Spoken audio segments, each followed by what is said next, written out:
राजभवन में 17 राज्यों और केंद्र शासित प्रदेशों का मनाया गया स्थापना दिवस। एक भारत श्रेष्ठ भारत के तहत कार्यक्रम। राज्यपाल विश्वभूमि हरिचंदन ने की शिरकत। बालाघाट में धूमधाम से मनाया गया कांग्रेस नेत्री का जन्मदिन। अनुभा मुंजारे के समर्थकों ने दी शुभकामनाएं। कांग्रेसियों ने मुंजारे को दी जीत की अग्रिम बधाई।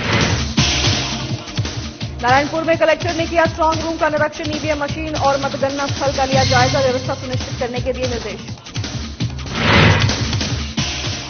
बलौदा बाजार में धान केंद्रों का कलेक्टर ने किया आकस्मिक निरीक्षण। धान बेचने आए किसानों से लिया व्यवस्थाओं का जायजा। बारदाना रजिस्टर की बारीकी से की जांच। 51 धान खरीदी केंद्र पर नहीं पहुंच रहे किसान। धान खरीदी केंद्र में पटरा सन्नाटा। किसानों के लिए धान खरीदी केंद्र पर व्यवस्थाएं दुरुस्त। नमस्कार, स्वागत है आपका इस कार्यक्रम में। मैं हूं आपके साथ नाया शर्मा। शुरुआत करेंगे खबरों की विस्तार में। राजभवन में एक भारत श्रेष्ठ भारत कार्यक्रम के तहत छत्तीसगढ़ सहित 17 राज्यों और केंद्र शासित प्रदेशों का स्थापना दिवस मनाया गया है। इस अवसर पर राज्यपाल विश्वभूषण हरिचंदन ने कहा कि सांस्कृतिक विविधता हमें समृद्ध और शक्तिशाली बनाती है। वहीं राजभवन में राज्यपाल हरिचंदन के मुख्य आतिथ्य में भारत के राज्यों छत्तीसगढ़, मध्य प्रदेश, कर्नाटक, आंध्र प्रदेश समेत केंद्र शासित प्रदेशों का भी स्थापना दिवस हर्षोल्लास के साथ मनाया गया। प्रधानमंत्री नरेंद्र मोदी की पहल पर शुरू की गई केंद्र सरकार के एक भारत श्रेष्ठ भारत कार्यक्रम के तहत विविधता में एकता की भावना को बढ़ावा देने के लिए सभी राज्य एक दूसरे राज्यों का स्थापना दिवस मना रहे हैं। इसी कड़ी में राज्य भवन में ये कार्यक्रम आयोजित किया गया, जिसमें छत्तीसगढ़ में निवास करने वाले इन राज्यों के लोगों ने उत्साह के साथ हिस्सा लिया। कार्यक्रम में राज्यपाल विश्वभूषण हरिचंदन ने कहा कि भारत अनेक रंगों के फूलों की माला है। हर राज्य की अपनी एक अलग पहचान है। विविधता होते हुए भी हम सब एक हैं।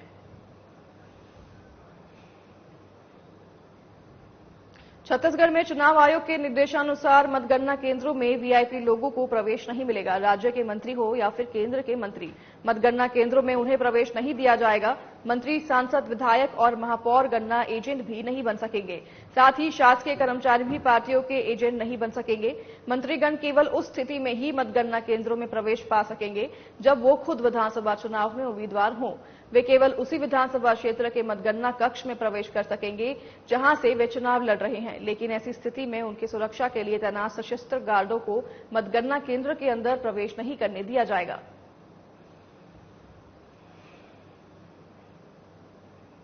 झीरम घाटी हत्याकांड पर सुप्रीम कोर्ट का फैसला आया है। बता दें कि झीरम घाटी हत्याकांड में लगभग कांग्रेस के 32 कार्यकर्ताओं की हत्या कर दी गई थी। शुरुआत में इसकी जांच एनआईए द्वारा की गई थी। बाद में इसके लिए एक अलग से आयोग बना दिया गया, परंतु किसी कारणवश जांच में लगातार देरी होती रही, जिसकी वजह से पूरे घटनाक्रम की पुख्ता जानकारी अब तक प्रदेश के लोगों को नहीं मिली है। लेकिन अब पूरे मामले की जांच सुप्रीम कोर्ट के आदेश पर अब छत्तीसगढ़ पुलिस द्वारा की जाएगी और आरोपियों के खिलाफ कार्रवाई की जाएगी।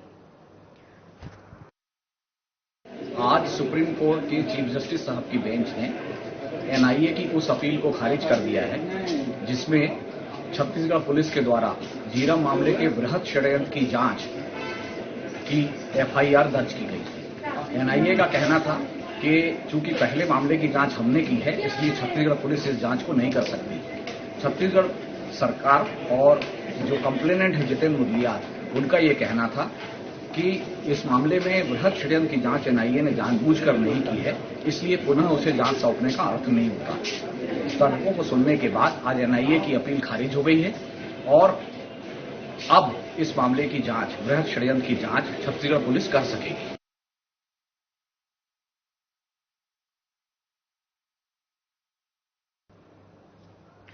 रायपुर में मुख्यमंत्री के राजनीतिक सलाहकार विनोद वर्मा ने झीरम घाटी हत्याकांड में सुप्रीम कोर्ट के फैसले को लेकर प्रेस कॉन्फ्रेंस को संबोधित किया।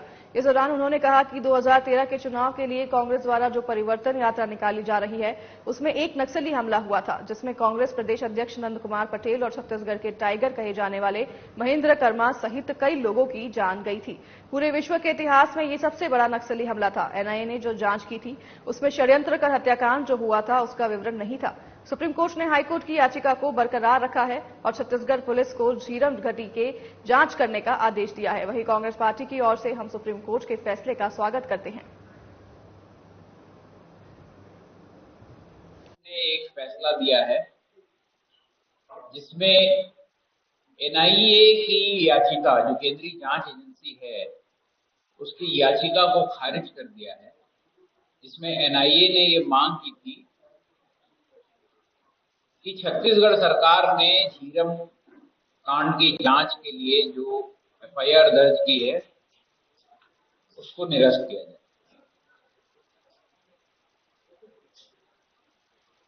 विधानसभा चुनाव 2013 से ठीक पहले 25 मई 2013 को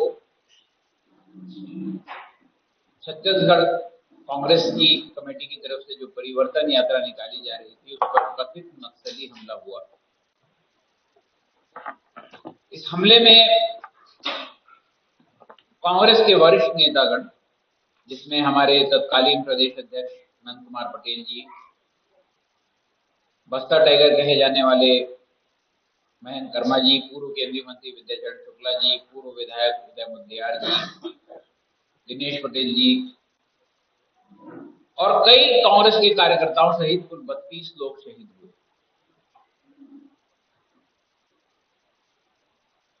मुझे जैसा याद आता है कि लोकतंत्र के इतिहास में, पूरी दुनिया के लोकतंत्र के इतिहास में ये सबसे बड़ा राजनीतिक षड्यंत्र और राजनीतिक हत्याकांड। छत्तीसगढ़ में विधानसभा चुनाव के बाद बीजेपी प्रदेश अध्यक्ष अरुण साव ने पहली प्रेस कॉन्फ्रेंस की है। इस दौरान अरुण साव ने कहा कि जनता का मत ईवीएम में कैद हो चुका है।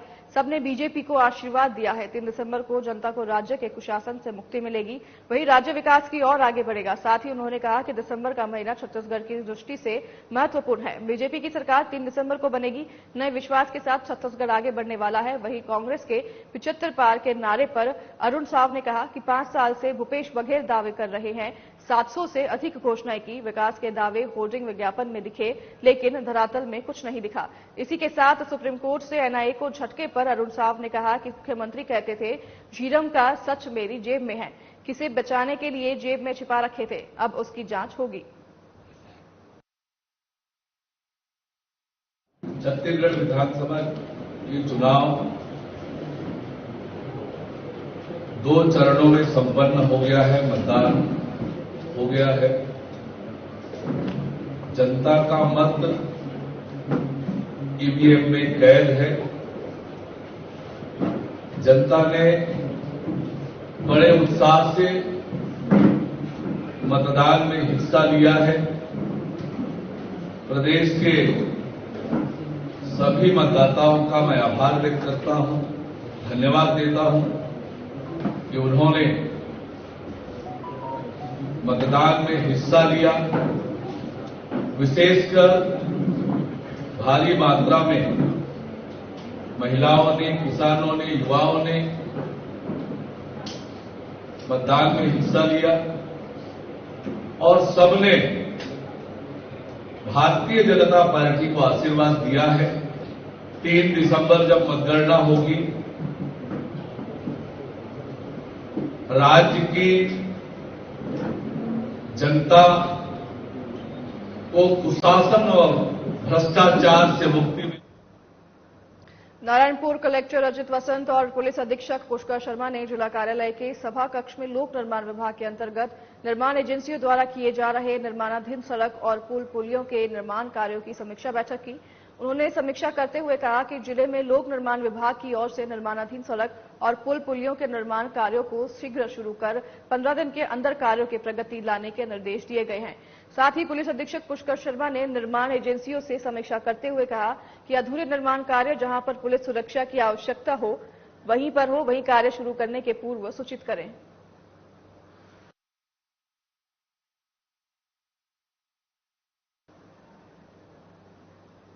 मुख्यालय के एक होटल परिसर में 20 नवंबर को कांग्रेस नेत्री और बालाघाट विधानसभा क्षेत्र से कांग्रेस प्रत्याशी अनुभा मुंजारे का जन्मदिन मनाया गया। उनके समर्थकों और कांग्रेस परिवार ने मिलकर बड़े धूमधाम से जन्मदिन मनाया और शुभकामनाएं दी। इस अवसर पर अनुभा मुंजारे ने केक काटा और सभी ने एक दूसरे को केक खिलाकर बधाई दी। इसी बीच अनुभा समर्थकों और कांग्रेसियों ने मुंजारे को जीत की अप्रिम बधाई देते हुए शुभकामनाएं भी दी।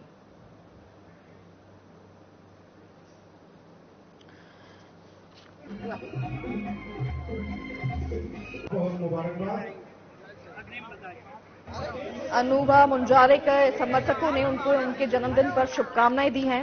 आपको बता दें कि अनुभा मुंजारे का जन्मदिन धूमधाम से मनाया गया है। स्क्रीन पर आप तस्वीरें देख रहे हैं जहां पर मुंजारे को समर्थकों ने भारी संख्या में पहुंचकर शुभकामनाएं दी हैं। वहीं आपको बता दें कि बालाघाट नगर मुख्यालय से एक होटल परिसर में 20 नवंबर को कांग्रेस नेत्री और बालाघाट विधानसभा क्षेत्र से कांग्रेस प्रत्याशी हैं अनुपा मुंजारे, जिनका जन्मदिन मनाया गया है और उनके समर्थकों और कांग्रेस परिवार ने मिलकर बड़े धूमधाम से ये जन्मदिन मनाया है और मुंजारे को शुभकामनाएं दी है। वहीं बता दें कि इस अवसर पर अनुपा मुंजारे ने केक भी काटा और सभी ने एक दूसरे को केक खिलाकर बधाई दी। इस बीच अनुपा समर्थकों और कांग्रेसियों ने मुंजारे को जीत की अग्रिम बधाई देते हुए शुभकामनाएं दी हैं। ये मैं कहूंगी कि ये हमारे जो कांग्रेस परिवार है और कांग्रेस के जो वरिष्ठ पदाधिकारी हैं और समस्त हमारे जो कार्यकर्ता हैं, उनमें जो उमंग है, उत्साह है, जोश है, वो इसलिए है क्योंकि इस बार मध्य प्रदेश के अभी चुनाव हुए हैं, विधानसभा के चुनाव 17 नवंबर को हुए हैं और उसमें पूरे प्रदेश में कांग्रेस का शानदार प्रदर्शन रहा है और सारे जो परिस्थितियां हैं, जो एग्जैक्ट पोल हैं, वो बता रहे हैं कि मध्य प्रदेश में कांग्रेस पार्टी की सरकार बन रही है। भारी बहुमत के साथ आदरणीय कमलनाथ जी के नेतृत्व में कांग्रेस सत्ता पे लौट के आ रही वापस 18 की तरह और हमारे बालाघाट जिले में भी कांग्रेस के पक्ष में बेहतरीन माहौल है और इस माहौल की जो उमंग है, उत्साह है, वो आज देखने को मिल रही है और मैं सभी कांग्रेस परिवार का, सभी हरेक एक कार्यकर्ता का, सम्मानित पदाधिकारियों का और आप सभी पत्रकार बंधुओं का आभार प्रदर्शन करती हूँ कि आप लोग मेरे जन्मदिन में मुझे आशीर्वाद देने आए और सबका मुझे आशीर्वाद मिला। ऐसे ही आशीष और आशीर्वाद बना रहे और जन जन की आवाज बनने का हमारा प्रयास रहेगा। बालाघाट में चुनाव के पूर्व पॉलिटेक्निक कॉलेज बालाघाट का स्ट्रांग रूम बनाया गया। Strong room polytechnic college Balaghat से ही जिले की समस्त 6 विधानसभा के कुल 1675 मतदान केंद्रों पर लगे मतदान दल को ईवीएम मशीन आवंटित की गई, वहीं जिनमें VVPAT control unit, processing unit machine सम्मिलित है और 17 नवंबर को मतदान के बाद सभी 1675 मतदान केंद्रों से मतदान दलों ने ईवीएम मशीन को दोबारा स्ट्रांग रूम में जमा कराया, जिन्हें विधानसभा के अनुसार अलग अलग कक्षों में रखकर सील बंद किया जाएगा। वहीं आपको बता दें कि भारत निर्वाचन आयोग के निर्देशानुसार जिले के पॉलिटेक्निक कॉलेज में बनाए गए स्ट्रांग रूम को दोहरी लेयर सुरक्षा से सुरक्षित किया गया है। स्ट्रांग रूम के बाहर विशेष सशस्त्र बल को तैनात किया गया है और स्ट्रांग रूम के अंदर सीआरपीएफ का एक प्लाटून तैयार किया गया है, जो 24 घंटे स्ट्रांग रूम पर पैनी नजर रखते हुए दोहरी लेयर में सुरक्षा कर रहे हैं।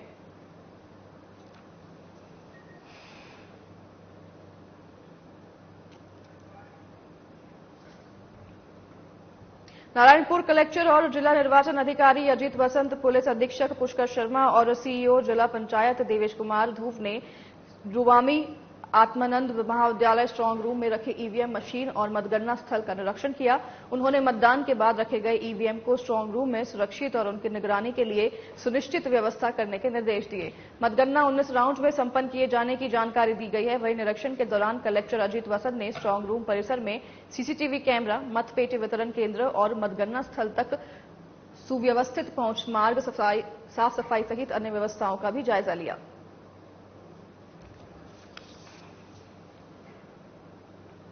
धमतरी से आंवला नवमी को बहुत ही धूमधाम से मनाया गया है। ऐसी मान्यता है कि आंवला नवमी के दिन आंवले के वृक्ष की पूजा कर उसके नीचे भोजन ग्रहण करने से अक्षय पुण्य की प्राप्ति होती है। बता दें कि धमतरी का लेडीज क्लब पिछले 38 सालों से इस दिन को बेहद धूमधाम से और परंपरागत उत्साह से मनाती आ रही हैं। वहीं इसी कड़ी में इस बार भी लेडीज क्लब की ओर से आंवला नवमी का आयोजन किया गया है, जिसमें महिलाओं ने मिलजुल कर आंवले के वृक्ष की पूजा कर अक्षय पुण्य प्राप्त की कामना की। महिलाओं ने आंवला वृक्ष की पूजा की है। आपको बता दें कि धमतरी में आंवला नवमी को बहुत ही धूमधाम से मनाया गया है और ऐसी भी मान्यता है कि आंवला नवमी के दिन आंवले के वृक्ष की पूजा कर उसके नीचे भोजन ग्रहण करने से अक्षय पुण्य की प्राप्ति होती है। अब इसी क्रम में धमतरी का लेडीज क्लब पिछले 38 सालों से इस दिन को बेहद धूमधाम से मनाते आ रहा है। साथ ही बहुत ही परंपरागत उत्साह से ये त्योहार मनाया जाता है। वहीं इसी कड़ी में इस बार भी लेडीज क्लब की ओर से आंवला नवमी का आयोजन किया गया था और जिसमें महिलाओं ने मिलजुल कर आंवले के वृक्ष की पूजा की और अक्षय पुण्य प्रताप की कामना भी की।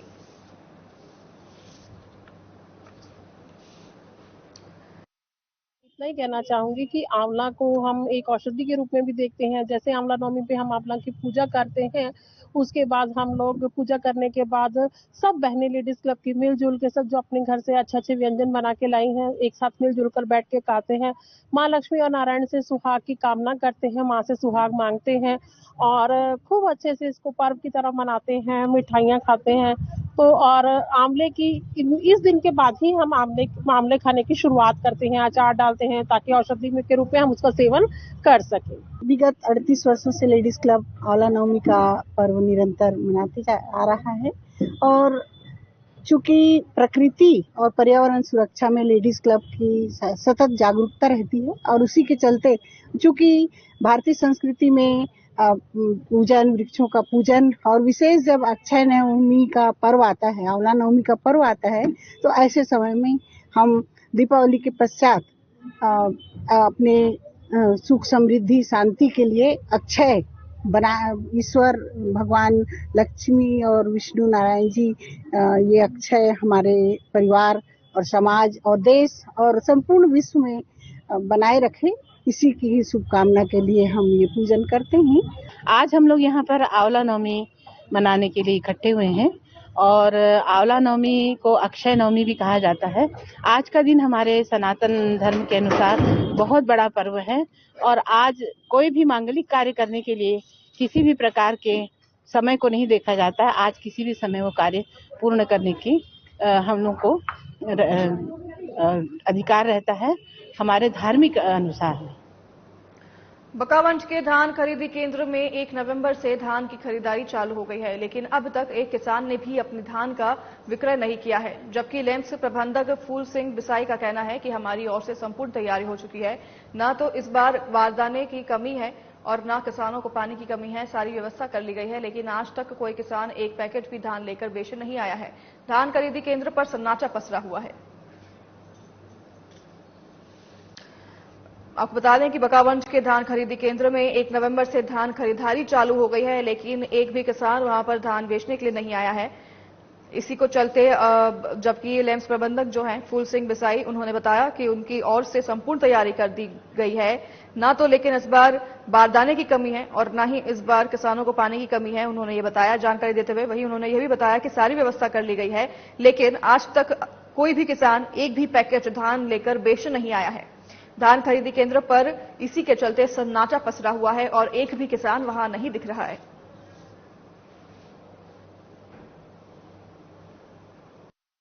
हम ब्लॉक मुख्यालय के आदिम जाति कल्याण सेवा समिति धान खरीदी केंद्र पर है। आज 20 नवंबर है और 1 नवंबर से धान खरीदी चालू हुई है। आज पर्यंत तक एक किसान भी नहीं आया है और लेम्स प्रबंधक का कहना यह है कि हमारे साइड से पूरी तैयारी है, बारदाने की व्यवस्था है, किसानों के लिए पीने की पानी की व्यवस्था है, बाट है, सारी चीजें हैं, तैयारी पूर्ण है। अगर कोई किसान लेकर आता है धान तो खरीदी चालू कर दी जाएगी, लेकिन आज 20 दिनों तक बोहनी तक नहीं हुई है बकावंज ब्लॉक मुख्यालय के धान खरीदी केंद्र। इससे संबंधित जब हमने यहाँ के मैनेजर से संपर्क किया तो उनका कहना यह है कि वो अभी कहीं बाहर है, किसी किसानों के पास गए हुए हैं और उनके हवाले से खबर ये आ रही है कि वो बोल रहे हैं कि हमारी ओर से संपूर्ण तैयारी कर ली गई है, अगर किसान कल ही धान लेकर आएगा तो हम कल ही खरीद लेंगे। वहीं बलौदाबाजार और पलारी विकास खंड के विभिन्न धान खरीदी केंद्रों का कलेक्टर चंदन कुमार और वरिष्ठ पुलिस अधीक्षक दीपक झा आकस्मिक निरीक्षण किया। इस दौरान उन्होंने बलौदाबाजार के ग्राम सकरी, पलारी के ग्राम पंचायत अमेरा और नगर पंचायत पलारी के धान खरीदी केंद्रों पर धान बेचने पहुंचे किसानों से मुलाकात की और व्यवस्थाओं का जायजा भी लिया। कलेक्टर ने निरीक्षण के दौरान स्टॉक पंजी, बारदाना रजिस्टर, टोकन रजिस्टर की बारीकी से जांच की। इसके साथ ही डेयरी में लगाए हुए धान को पॉस मशीन के जरिए आर्द्रता को भापा गया। वहीं जांच के दौरान धान की गुणवत्ता सही पाई गई है। इस दौरान कलेक्टर ने धान खरीदी केंद्र प्रभारी से कहा कि किसान कड़ी मेहनत कर रहा है और धान उत्पादन करता है। किसान की मेहनत का वाजिब दाम मिले और उनके काम का सम्मान हो, इसका विशेष ध्यान रखा जाए।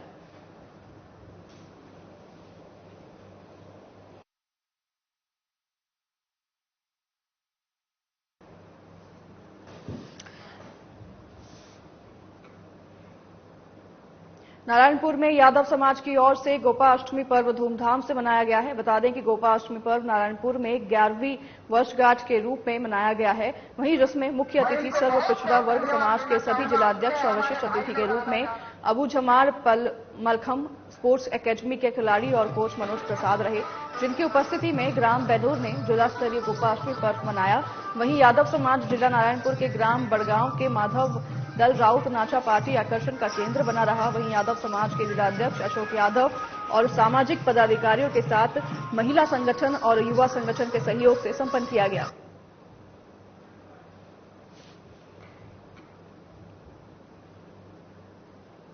जगदलपुर में 20 को बिस्तर जिला यादव समाज ने कृष्ण मंदिर में गोपाष्टमी पर्व और दीपावली मिलन समारोह का आयोजन किया। इस अवसर पर कृष्ण मंदिर में पूजा अर्चना कर प्रसाद वितरण और सांस्कृतिक कार्यक्रम का आयोजन किया गया। आयोजन के संबंध में समाज के बलराम यादव ने कहा कि गोवर्धन पूजा के बाद गोपाष्टमी का पर्व मनाया जाता है। वहीं पौराणिक मान्यताओं के अनुसार भगवान श्री कृष्ण बाल्यकाल से गायों को चराने जंगल प्रस्थान करते हैं। तब से गोपाष्टमी पर्व मनाने की परंपरा शुरू हुई थी।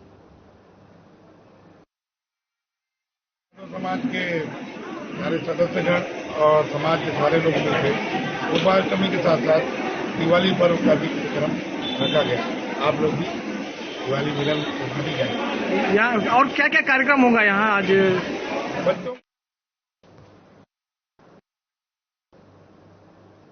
कोरबा जिला के सीतामंडी में एक बोरा व्यापारी के घर अजगर सांप देखने को मिला है। काम करते वक्त घर वालों की नजर बोरे के ऊपर बैठे एक विशाल गाय 8 फीट के अजगर पर पड़ी। इसकी जानकारी वाइल्ड लाइफ रेस्क्यू टीम प्रमुख जितेंद्र सारथी को दी गई, जिसके कुछ ही देर बाद सारथी मौके स्थल पर पहुंचकर रेस्क्यू कर अजगर को बोरे में डालने में कामयाब हुए, जिसके बाद घर वालों ने राहत भरी सांस ली। फिर अजगर को जंगल में छोड़ दिया गया।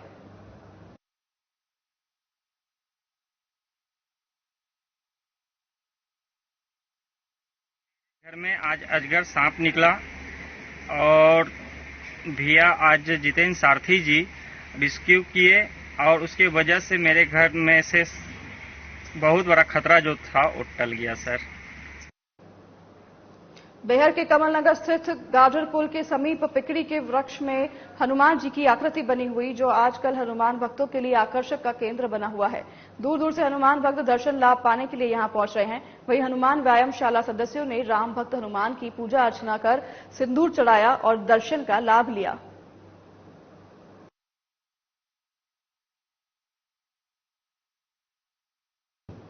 देश भर में बड़े ही धूमधाम से छठ महापर्व मनाया गया। इस दौरान कई जगह घटनाएं भी हुई। इसी बीच छत्तीसगढ़ के सरगुजा जिले में 2 पक्षों में छठ घाट पर जमकर मारपीट हुई।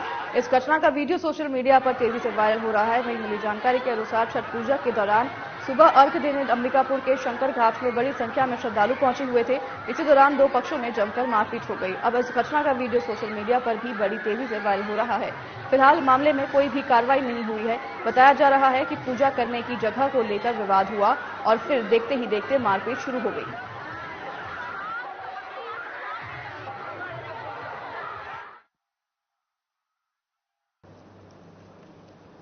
दो पक्षों में छठ महापर्व पर मारपीट हो गई। आपको बता दें कि ये जो मारपीट हुई है पूजा स्थल को लेकर मारपीट हुई। हालांकि इस पर कोई कार्रवाई नहीं हुई है। इसका जो वीडियो है बड़ी तेजी से इंटरनेट पर वायरल हो रहा है कुछ दिनों से। ये महापर्व छठ के दिन का वीडियो बताया जा रहा है, जिस दिन 2 पक्षों में छठ पूजा के स्थान को लेकर जमकर मारपीट हो गई।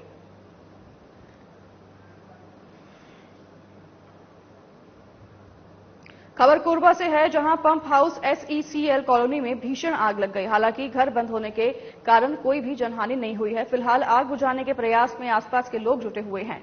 शॉर्ट सर्किट की वजह से आग लगने की संभावना जताई जा रही है।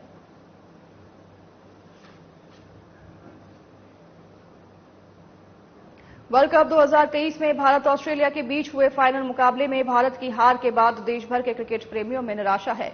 मैच को लेकर देश भर में उत्साह का वातावरण था। फाइनल मैच को देखने के लिए लोगों ने सुबह से ही उत्साह नजर आया। वहीं लोग सुबह से ही टीवी के सामने नजर टिकाकर बैठे थे। लेकिन मैच से मिली हार से क्रिकेट प्रेमियों में निराशा देखने को मिली है। वहीं अब क्रिकेट प्रेमी अगले वर्ल्ड कप में टीम इंडिया की जीत का कयास लगा रहे हैं।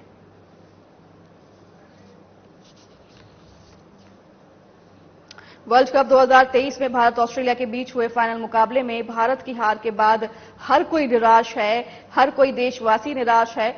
और इसी को लेकर मैच को जो लोग मैच को देख रहे थे सुबह से। मैच के हार के बाद उनमें खासा निराशा देखी गई और मैच को लेकर देश भर में उत्साह था। देश भर में नहीं, पूरे विश्व में मैच को लेकर उत्साह देखा गया था, जिसके बाद फाइनल मैच को देखने के लिए लोगों में सुबह से ही उत्साह नजर आया था और लोग सुबह से ही टीवी के सामने नजर टिकाकर बैठे थे। लेकिन मैच में मिली हार से क्रिकेट प्रेमियों में निराशा देखने को मिली है। वहीं अब क्रिकेट प्रेमी अगले वर्ल्ड कप में टीम इंडिया की जीत का कयास लगा रहे हैं। आपको बता दें कि इंडिया के साथ साथ इस बार पाकिस्तान भी इंडिया टीम की जीत के कयास लगा रही थी और इंडिया के हारने के बाद पाकिस्तान में भी काफी निराशा देखी गई है।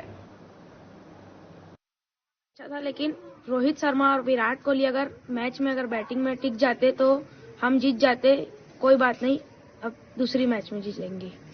मैच वैसे तो बिल्कुल भी 1% भी ठीक नहीं था, क्योंकि मैच इस बार वर्ल्ड कप इंडिया में हो रहा था, तो हम लोग को बहुत एक्साइटमेंट था कि और दिवाली की जस्ट बाद का अगर आज इंडिया जीत जाती तो हम लोग को एक बार फिर से दिवाली मनाने के लिए मिलता।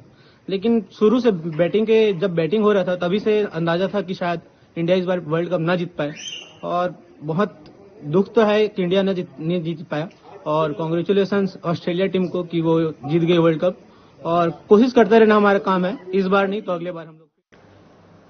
तो फिलहाल इस बुलेटिन में हमारे साथ बस इतना ही। मैं नाया शर्मा अब आपसे लूंगी विदा। मुझे दीजिए इजाजत। नमस्कार।